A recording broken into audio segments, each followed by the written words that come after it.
Watched Vincenzo recently and I had some thoughts, so I made videos about it. So basically, this is a compilation of those videos. Enjoy. This is directed at people who have watched Vincenzo and only those people who have watched Vincenzo. If you've not watched Vincenzo, this is going to be very spoilery. Please go away. Okay, so if you've watched Vincenzo, this actor, he was pretty famous, right? Like he was already a very established actor at the point when this show came out. So did you guys like not doubt why such a major actor was playing a side character's role? Like when I watched Vincenzo, I had no idea about any of these actors' popularity or anything. So I was very surprised. Like I was shook. I did not expect him to be the villain. Like he's given me such severe trust issues. I am never going to trust any golden retriever character ever again. Okay, but like y'all knew that he was like pretty famous as an actor. So did y'all not doubt why he was just playing like a side character who was just like this goofy character in itself? And do you not think that maybe a bigger purpose was there, or were you all also like very shocked that he was the villain? When I watched My Demon, I put this guy through so much. Like I did not trust him for one bit or 1 second because I thought he was going to pull Jang Joon-ho from Vincenzo. I was like, no, I am not trusting another side character who is like a best friend to the female lead because he's going to turn out to be the villain. Poor thing was not the villain in My Demon, but he gave me such major trust issues. Like I refuse to trust any golden retriever goofy ass character anymore. Like they scare me at this point.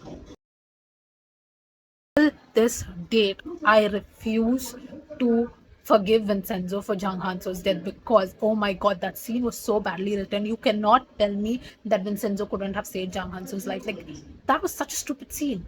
Like, you are literally the biggest, one of the biggest people in the mafia, and you couldn't save one guy's life. And that scene was so badly written. He was just there, and like the female lead, she was like shot in the arm. She was shot in the arm. She was now going to fucking die.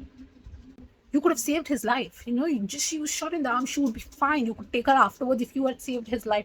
Like that was so stupid. That scene makes me so mad. Even after rewatching it, I cried so much, and I was so mad at Vincenzo. Like the writers wanted to make sure that the character dies. There are moments in the scene, like after he dies, Vincenzo remembers, oh, he can throw something at Jang Han-suk, the villain. And I'm like, you couldn't do that when he was grappling with a gun? And he's literally, okay, grappling with a gun with a fucking psychopath. And Vincenzo is talking with the actors, like, shut up about the romance, okay, already enough. My most unpopular opinion is Vincenzo did not need romance.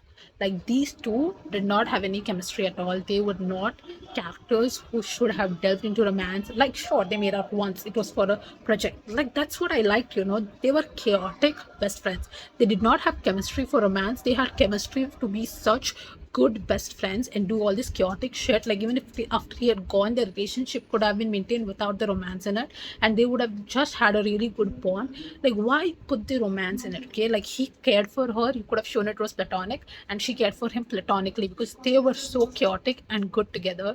I don't see why the romance was even needed. Just because there are two leads, like male and female, does not mean they need to have a romantic plot line. Okay, enough. Platonic relationships exist, let them exist.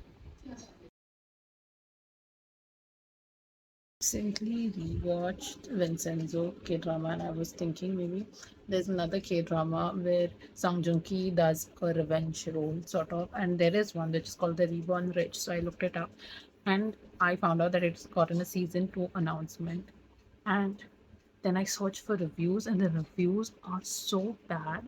How did this drama get a season 2, but Vincenzo didn't get one?